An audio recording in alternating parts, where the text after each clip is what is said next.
आदाब। आप सबका हमारे YouTube channel education for revolution खैर मकदम है।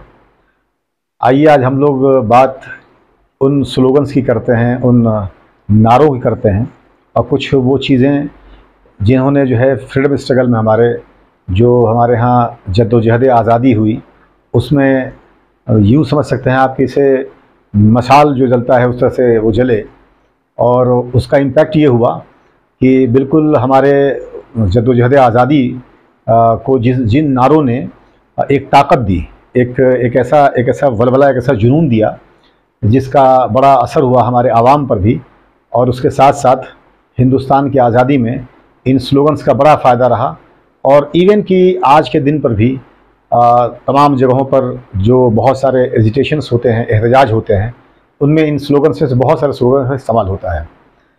ख़ास बात यह है कि इत्तेफाक की बात कि अभी हम जो स्लोगन आपको डिस्कस कराने जा रहे हैं, इसमें से जो आप देखोगे वो सारे के सारे मुसलमानों के दिए हुए हैं।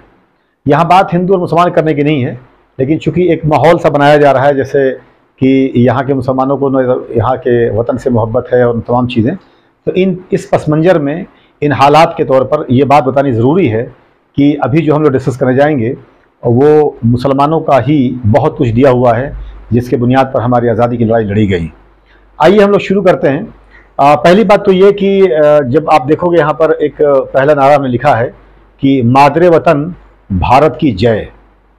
ये बड़ा मशहूर उस ज़माने में हुआ कब, जब 1857 का रिवोल्ट हुआ, जिसको गदर भी कहते हैं, जिसको इंडियन म्यूटिनी भी कहते हैं, 1857 का संग्राम भी कहते हैं। जब ये हुआ तो एक बहुत बड़े इंसान जिनका नाम अज़ीमुल्लाह खान है, ये काउंसलर के तौर पर भी रहे और दीवान के तौर पर एज अ मिनिस्टर भी रहे, नाना साहब सेकंड जो थे उनके साथ। और इन्होंने जो है ये नारा दिया, मादरे वतन भारत की जय। और ये अज़ीमुल्लाह खान साहब वो हैं जिन्होंने नाना साहब सेकंड, जब उनके पेंशन को बंद कर दिया गया, चूँकि वो एडॉप्टेड सन थे अपने वालिद साहब के, जो कि मराठा पेशवा थे, तो उनके बाद इनके पेंशन को बंद करने की बात की गई।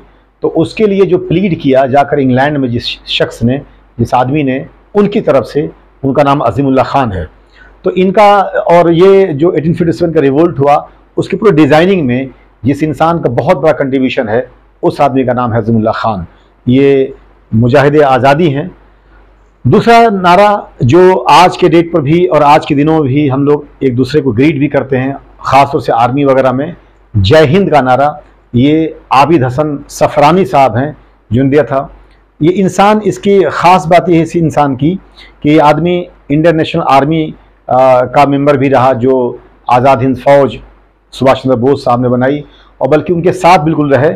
और बाद में जो है ये as a Indian foreign services में इन्होंने काम किया, कई कंट्रियों में ये एम्बेसडर रहे इंडिया के।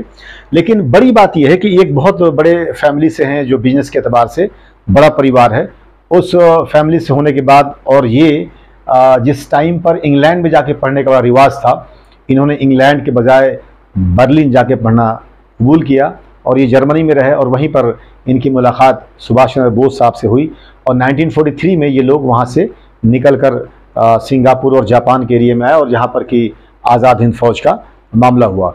बड़ी बात क्या है कि इस शख्स ने एक तो ये जय हिंद का नारा दिया, दूसरी बात इन्होंने रविंद्रनाथ टैगोर साहब के एक नज़्म जो बंगाली में थी, उसकी बुनियाद पर एक हिंदी में एक नज़्म लिखा जिसकी शुरुआत शुभ सुख चैन से करके होता है। जैसे जनगण मन है वैसी शुभ सुख चैन। और ख़ास बात यह है कि 1947 में जब हमारी कंट्री आज़ाद हुई और प्रोविजनल गवर्नमेंट बनी, चूँकि इलेक्शन तो 1952 में आगे हो पाए, तो 51-52 में, तो जब प्रोविजनल गवर्नमेंट बनी 1947 में, तो उस टाइम जो हमारा नेशनल एंथम के तौर पर जो गीत गाई गई, जो गाना गाया गया या जो एंथम गाया गया, वो शुभ सुख चैन करके एक पूरा का पूरा नज़्म था जो गाया गया है। तो ये आज़ाद हिंदुस्तान के एतबार से देखा जाए तो पहला नेशनल एंथम भी जिस इंसान ने लिखा और जो गाया गया 1950 तक, 26 जनवरी तक, तो वो शख्स भी आबिद हसन सफरानी साहब हैं। तीसरा ये इनकलाब जिंदाबाद, हमने पहले वीडियो में डिस्कस करा चुका हूँ मैं मौलाना हसन मोहानी साहब के हवाले से, तो इनकलाब जिंदाबाद ये वो नारा है जिस नारे को आज कश्मीर से लेकर कन्याकुमारी तक या हिंदुस्तान के बाहर भी जो जहाँ पर उर्दू या हिंदी समझने लोग हैं, अगर कभी वहाँ पर बात चलती है कि एजिटेशन की, प्रोसेशन की, गवर्नमेंट के ख़िलाफ़ या किसी जुल्म ज़्यादती के ख़िलाफ़, तो लोग यही नारा देते हैं, इनकलाब जिंदाबाद। इस नारे ने बिल्कुल उस वक्त के जो हमारा फ्रीडम स्ट्रगल चल रहा था उसको इलेक्ट्रीफाई कर दिया, यानी बिल्कुल बिजली की तरह जो है लोगों के अंदर इसने जोश डाला और ये बहुत मशहूर नारा हुआ। ख़ास बात यह है कि इनकलाब जिंदाबाद को लेकर बहुत मशहूर बात यह है कि जब सरदार भगत सिंह, जिनको 23 मार्च 1931 को जब उनको फांसी के फंदे पर चढ़ाया जा रहा था और चढ़ाया जाने के लिए ले जाया जा रहा था, तो लाहौर सेंट्रल जेल के अंदर इस शख्स ने ये नारा बुलंद किया था कि इनकलाब जिंदाबाद। अगली बात जो है वो भारत छोड़ो, क्विट इंडिया या साइमन गो बैक। अब आपने जो लोग भी थोड़ा बहुत चीज़ों को पढ़ते या देखते होंगे उन्हें पता होगा, साइमन गो बैक का नारा लगा था, बहुत मशहूर नारा है ये 1928 में लगा जब साइमन कमीशन इंडिया में आई। एक पार्लियामेंट्री कमीशन आई थी इंडिया में, इंडिया के उस वक्त तक के कॉन्स्टिट्यूशन को देखने के लिए और क्या क्या यहाँ पर और चीज़ें दी जा सकती हैं। तो उस हैसियत से सर साइमन साहब उसके जो है चेयरपर्सन थे, तो इसलिए इसको साइमन कमीशन कहा गया। बॉम्बे में जब ये आ रही है साइमन कमीशन 1928 में, तो ज़बरदस्त इसके खिलाफ एहतजाज हो रहा है, क्योंकि इसमें कोई भी इंडियन को नहीं रखा गया था, सारे के सारे गोरे लोग थे, इसलिए इसको गोरा कमीशन भी कहा गया। लेकिन ख़ास बात यह है कि साइमन गो बैक का नारा देने वाला जो शख्स है उनका नाम है यूसुफ मेहर अली। और इसी शख्स ने, जो यूसुफ मेहर अली साहब हैं, इन्होंने ही साइमन गो बैक के साथ साथ जब 1942 में क्विट इंडिया मूवमेंट का मामला चला, तो ये जो नारा है क्विट इंडिया, भारत छोड़ो, ये भारत छोड़ो का नारा भी देने वाले और क्विट इंडिया ये क्वाइन करने वाले शख्स का नाम भी यूसुफ मेहर अली साहब है। ये बहुत बड़ी शख्सियत हैं। यूसुफ मेहर अली बॉम्बे के मेयर भी रहे हैं जिस टाइम ये रेजोल्यूशन पास किया गया और क्विट इंडिया मूवमेंट की बात चलाई गई, तो उस वक्त तो ये बॉम्बे के मेयर भी थे और इनको गिरफ्तार किया गया। जाहिर सा सब लोग गिरफ्तार हुए, तो ये भी रवदा जेल में रहे, ये रवदा जेल में। और बाद में जो है बड़ी बात यह है कि ये आदमी बहुत सारे ट्रेड यूनियन और आपके जो मर्चेंट्स को लेकर बहुत सारे प्रॉब्लम थे, उनको लेकर जहाँ भी एहतजाज हुआ, एजिटेशंस हुए, उसको लीड किया। और कांग्रेस सोशलिस्ट पार्टी भी इन्होंने बनाई वहीं पर। यूसुफ मेहर अली साहब ने कांग्रेस से जुड़े रहे और सोशलिस्ट थे। बेसिकली कहने का मतलब ये है कि ये सोशलिस्ट थे। और ख़ास बात ये है, वो बॉम्बे जो कभी सोती नहीं है, जिसके बारे में कहा जाता है, वो बॉम्बे जो कभी थमती नहीं है।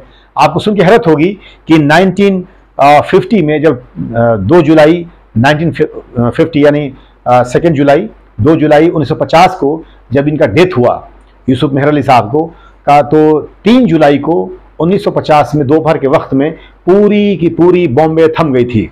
बड़ी बात यह है कि बॉम्बे स्टॉक एक्सचेंज जैसी जगह जो नहीं रुकती है कभी, उसने भी अपने ट्रांजेक्शन शुरू किया था। बसें जहाँ पर थी वहाँ बसें खड़ी रहीं, जहाँ ट्रेनें थी वहाँ ट्रेनें खड़ी हो गई। तमाम का तमाम बॉम्बे स्टैंड स्टिल हो गया इनके ऑनर में, इनके सम्मान में, इनके एजाज में। वो उस शख्स का नाम है यूसुफ मेहर अली, जिसने ये 2 बड़े नारे दिए, साइमन गो बैक और भारत छोड़ो आंदोलन। एक और बड़ी बात कि ये सरफरोशी की तमन्ना अब हमारे दिल में है, देखना है जोर कितना बाजुए कातिल में है। ये अक्सर ये लोग समझते हैं कि ये राम प्रसाद बिस्मिल साहब जो हमारे बहुत बड़े फ्रीडम फाइटर रहे हैं और उनका है, लेकिन उनका है नहीं। ये उन्होंने गाया था जब ये लोग ट्रायल चल रहा था कोर्ट में काकोरी कांड को लेकर।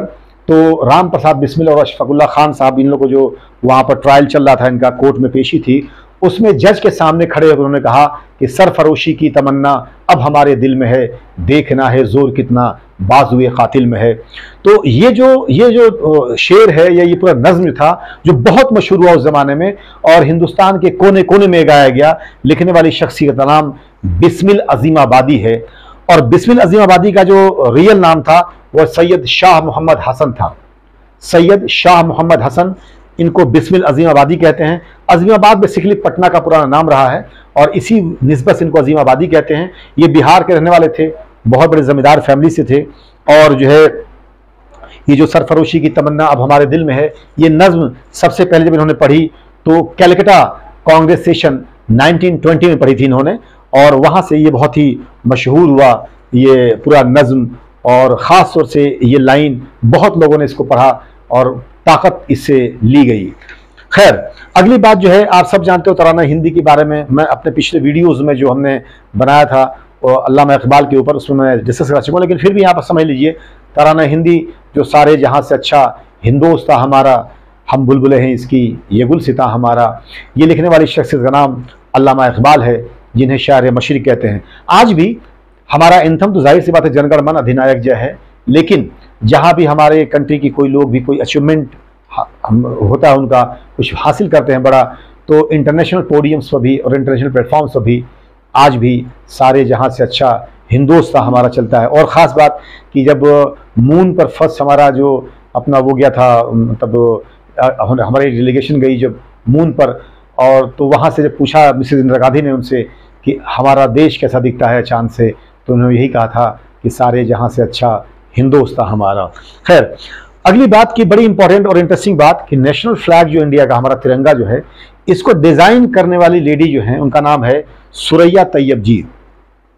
यहाँ खास बात यह है कि सुरैया तैयब जी का AMU अलीगढ़ मुस्लिम यूनिवर्सिटी से बड़ा खास ताल्लुक़ है।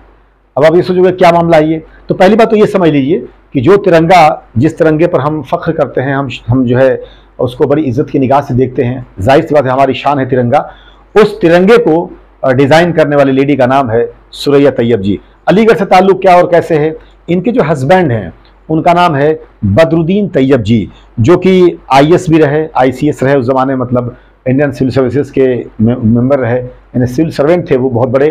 और बदरुद्दीन तैयब जी AMU अलीगढ़ मुस्लिम यूनिवर्सिटी के वाइस चांसलर भी रहे। उनकी ये बीवी थी जिनका नाम था सुरैया तैयब जी, और इन्होंने ही तिरंगा जो हमारा है, जो हमारा झंडा है, इसको डिज़ाइन किया था। तो ये कुछ ख़ास नारे थे और कुछ ख़ास चीज़ें, जैसे तिरंगा आप जानते हो हमारे लिए कितना इंपॉर्टेंट है। एक बड़ी इंपॉर्टेंट बात यहाँ पर बहादुर शाह जफ़र के हवाले से भी डिस्कस करना ज़रूरी है कि जब 1857 का रिवोल्ट हुआ, उसके बाद जब ये लोग पकड़ लिए गए, तो इनको जो है, उनमें कुछ लोग जो कमेंट करने वाले लोग थे, उन्होंने कहा कि दमदमे में दम नहीं है, खैर मांगो जान की। बहादुर शाह जफ़र से कहा गया कि दमदमे में दम नहीं, खैर मांगो जान की, ए ज़फ़र ठंडी हुई शमशीर हिंदुस्तान की। तो बहादुर शाह जफ़र साहब ने उसका जवाब दिया था कि गाजियों में बू रहेगी जब तलक ईमान की, गाजियों में बू रहेगी जब तलक ईमान की, तख्त लंदन तक चलेगी तेर हिंदुस्तान की। आप लोग का बहुत बहुत शुक्रिया। Thank you very much.